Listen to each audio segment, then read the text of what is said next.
Всем привет! Участвую в Международной олимпиаде по программированию.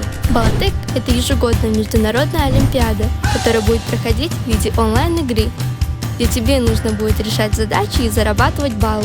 Участие могут принять учащиеся с 5 по 11 классы. Все дети будут разделены в 3 возрастные группы: с 5 по 7 классы, с 8 по 9 классы, с 10 по 11 классы. Для участия не потребуется знание по предмету и особая подготовка. Все, что нужно – большое желание, смартфон или компьютер с выходом в интернет. Программирование считается самой высокооплачиваемой профессией и нужным навыком для всех. Мы поможем тебе раскрыть свой потенциал. Не упусти такой шанс, участвуй, Играй и выигрывай ценные призы. Зайди на сайт balatech.org и попробуй все сам.